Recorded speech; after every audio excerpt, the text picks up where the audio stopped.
Welcome to the July 13th, 2020 Advance Report from McGowanGroup clients and NetWorthRadio.com listeners. I'm Spencer McGowan, President, McGowanGroup, your financial weatherman. Special shout out this week to Super Chuck Stephen Norris for all the charts and graphs. We've got a lot to cover, so stay tuned, keep the pen out, because this is probably one of the most important headlines for the third quarter. This is total employment in the U.S., and this is actually good news. 159 million people employed, fell to 133 million. That's bad news. You look at the number of jobs lost, that was about 25 million lost out of total employment, a tragedy. Look at this, 133 to 142 million people employed, 9 million people employed now, more than what was the low in March. That is a jobs recovery. And what it means, even if this doesn't rise as fast, it's not a V recovery, it looks like a Nike swoosh, but you're potentially record employment by the end of 2021 or the beginning of 2022. Now we're going to get a read on this recovery, what it looks like now that the United States and the world are figuring out how to operate during a pandemic. Okay, Dow Jones Industrial Average, 26,000. Why did I do a 4-year chart going back to 2016? Well, that was the big run of the bull market. And of course, we reached a new high, a bigger run in the bull market. But these peaks are at about 26,000, and the Dow was stuck most of the week right around 26,000 or 25.5. That's a range-bound market. And I want to show you the most egregious example of a range-bound market. Look at this, 21 years, 1962.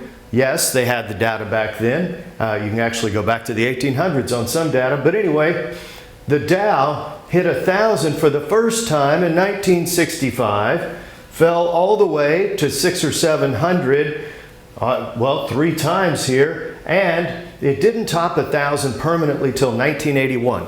That's a range-bound market for 16 years. Let me show you a warning about today's market, and then we'll get to some solutions. Boom. It's all about technology. Everybody's saying, I wish I would have just had Amazon or Apple. And there's a place for a growth portfolio. But this is a warning, because back in the year 2000, the Nasdaq peaked right about here. And it didn't get back there, it fell 80% by the way, and didn't get back to that same peak until 2015. This is the Nasdaq 100, the top 100 biggest market caps in the Nasdaq. And you can see this huge spike. This market is very thin. The Dow driven by Apple, for example. S&P driven by the FANGs, Facebook, Amazon, Netflix, and Google. When you look at that whole run right here, it's the only thing working in the current market, and it is salaciously pulling in money on a daily basis for a handful of tech names. There may be 15 companies that are running, with the rest of the market trying to figure out what it looks like when we get the bad news for the second quarter over the next 3 weeks. When do we get back to a record economy?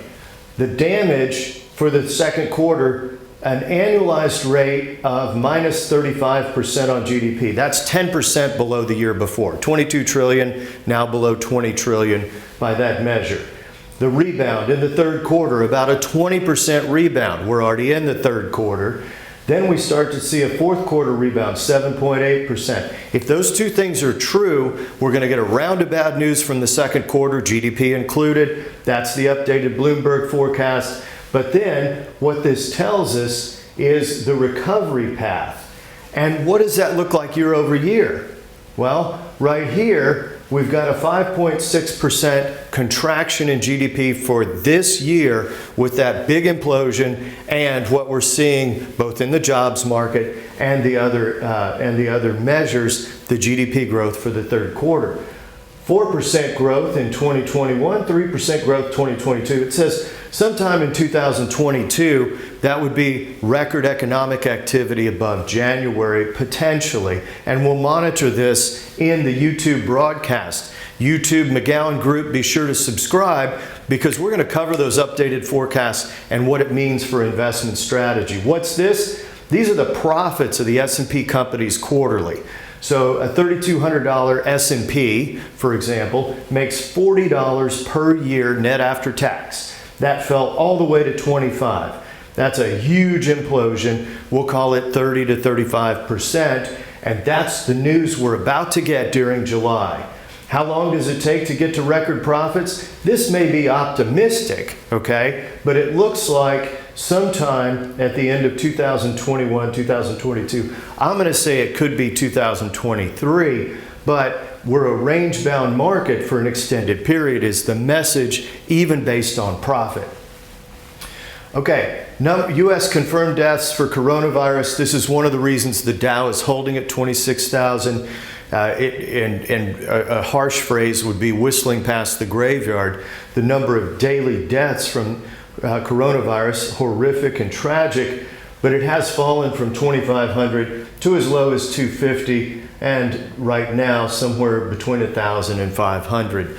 I don't know the reasons. I'm just saying that is probably one of the reasons that the market appears to be somewhat more optimistic in the face of a record number of cases with record testing. All right, healthcare sector, that's the implication. We added medical dividend companies in the decline here, and that section of the portfolio doing well with dividends. That's one solution that is not grossly overpriced like some of the tech names. Now this is healthcare sector for 20 years. You can see a relatively flat period, and this was true for the market overall, about 12 years of range-bound nothingness. So you got to have a solution for that, even in stuff like healthcare. There's the 08 implosion, the recovery faster than, by the way, the overall market. And this implosion gave us a nice opportunity. Okay, what's another strategy? Get paid to wait. If I get big checks, if I owned a big building right now and I'm still getting checks, I'm probably getting a little bit less if some people don't pay. But if I get paid to wait and I still have the asset and it's eventually worth more, then I don't lose the value of time when I'm range bound. This is the key. So what if I bought a basket of global high yield bonds or corporate bonds? That's the B market. That's not the C market, which is distressed. It's just the average credit rating. So what if I bought a basket? Well, I started in 2007. You could see it wasn't without price risk. It was similar to the equity markets, but I'm reinvesting. I'm getting more income every month, and I'm plowing that back in, or I'm using it to pay the bills, right? And look at the recovery. 2009, that recovers to record profits. Took the Dow all the way till here. That's why this graph is here. By the time the Dow recovered, I had a 14% average return in our global high yield example, and I had a 10% average return in the domestic high yield sector. Why? Because I got paid to wait, and good managers mitigate the default risk. The default rate risk has gone from about 2% to about a 5% default rate, but I'm still buying bonds at about 80% of par and less, which means I've got plenty of room to have a gain and accommodate the part of the portfolio that may not pay in the decreased economic activity. All right, what's the other sector? Look at this. It's the S&P energy sector, energy infrastructure, a subset. It is the cheapest it's been since 2005. And the extraordinary thing about restoration of demand is that could happen in 2021, a near full restoration of demand. 22, 23, we could see over the next 2 years record demand in the energy markets, even with the alternative energies coming up fast. They won't allow pipelines to get built. That's part of the headlines this week. And Warren Buffett just came into Dominion Energy, $4 billion cash, took on $6 billion in debt that the company already had. He wanted the natural gas pipelines. That's the other sector that we'll look at.